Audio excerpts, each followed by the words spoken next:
There are three phrases that I hear sales reps use every single day, and every time they say them, the sale dies a slow, painful death. Not because the buyer is difficult, not because the objection was real, but because the rep uses language that instantly drops the status, triggers resistance, and makes the buyer emotionally shut down. And trust me, I learned this the hard way of over a decade of managing sales teams, listening to thousands of sales calls. 9 out of 10 times it wasn't the pitch that killed the deal, it was the language. So today, I'm going to show you the three phases that kill your sale. And I'll show you exactly what to say instead, so you stop sounding like a salesperson and start sounding like the person that buyers trust. And the first one that we've got is thanks for jumping onto the call. It makes them feel instantly like a higher authority, and they're going to feel like you're favoring their time more than your own. They've booked a call with you, so why should you be thanking them for their time? I actually used to say this all the time. I just used to be polite. I used to think people by people, and that's the best way to do it. And to be honest with you, I started in another industry, which was relationship-based sales, which where someone used to come into a gym, we used to show them around the gym, and then they used to sign up at the end. And they genuinely had to like you as a person. They're also buying into you because they've booked in with you, you shake their hand, you show them around the gym, and then they get to know you, you ask them a lot of questions, and there's a lot of back and forth conversation. And in the process, they'd actually also be asking me a lot of questions like, so what kind of things are you into? Where are you from? And what do you do? So it was very much relationship based, because after the sale, you'd also keep that relationship to get guest passes and more favors from them so they can bring their friends. But when I came into Zoom call sales, which is sending off a phone call, Zoom call, 1 or 2 call closes, I still had some of those habits. So I would thank people for like jumping onto the call, and I just thought they need to buy into me. But I was incorrect, because when they're booking from a Facebook ad or booking into a call that's just one call, they care about the outcome and the result and the method on how you're going to get them the result way more than you as a person. And I used to have to prioritize that. And I had to hold myself at a new authority, which is, you're on this call, I'm going to ask you all the questions about you. And at the end, if I think that you're a good fit, I will show you your options. I used to change the energy so easy. It'd be like, hey, thanks for jumping to the call. I really appreciate it. Where are you from? And it was the wrong approach. And the way I had sold for years was not the way I had to sell when changing industries. When I came online in 2021, I had to rewire the way I sell. A lot of the tactics of sales and the methodology and understanding customers, understanding influence was all the same.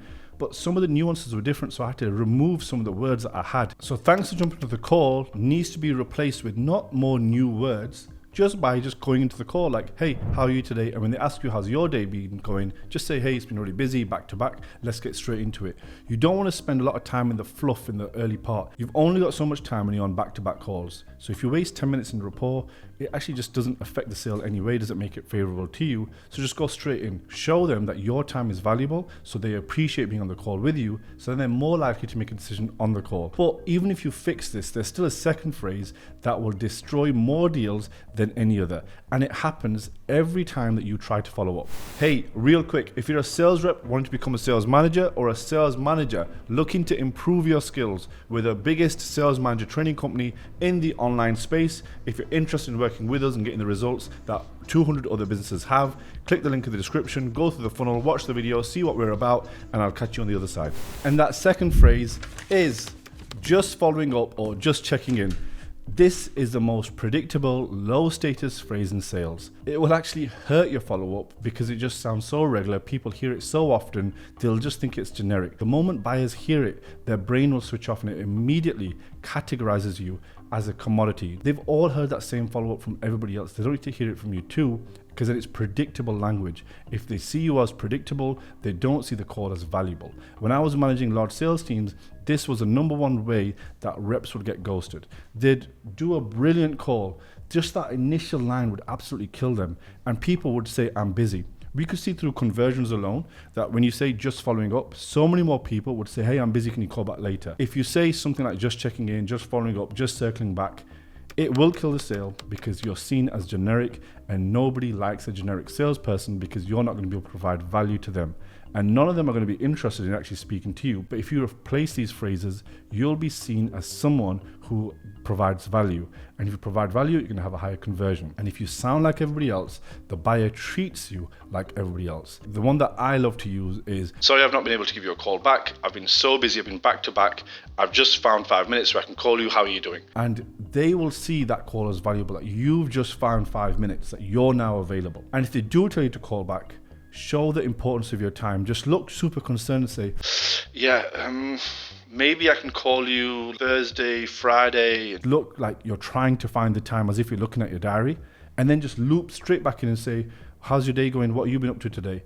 And you'll tend to find that they loop straight back into the sale, and you'll just re-engage them. Your goal is to just deflect and re-engage, deflect and re-engage. That's what all sales is about a lot of the times. So when they give you that objection, just acknowledge it and move straight back into the sale. When most people get told, can you call me back later? What that actually means is, can you make this more interesting for me?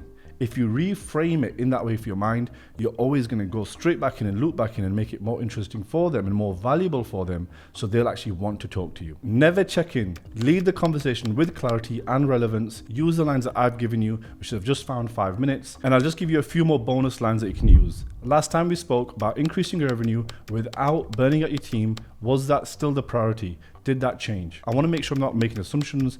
Where do things land on your side? Are you still looking at fixing the lead quality issue, or is growth taking a back seat for now? These re-establish authority and give you direction and pull the buyer back into the conversation. But even if your follow-ups are there, there's still one silent phrase that destroys trust every single day, and most reps have no idea how damaging it actually really is. And your last and final phrase that you're probably doing, which is killing your sales, is, does that make sense? Reps use this to check understanding, but psychologically it signals insecurity. It implies that you're unsure whether you said was clear or valuable.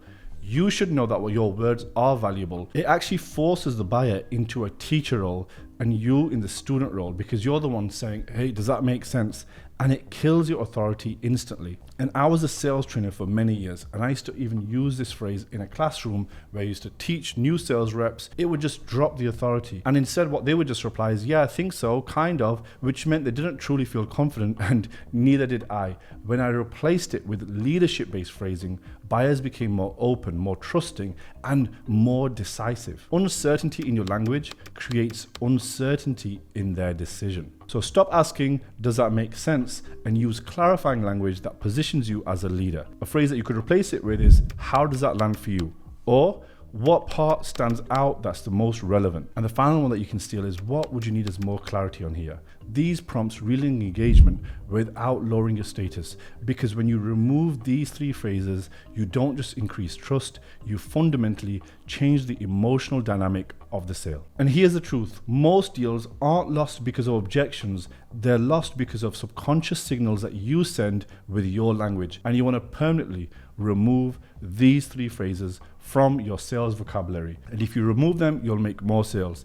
I fundamentally believe that nobody should be paying for sales training. I want to provide it for free for everyone. I want to change the entire sales game, because I believe everyone should be able to get sales training without spending 5K, 10K, and 15K. And I'll catch you on the next video.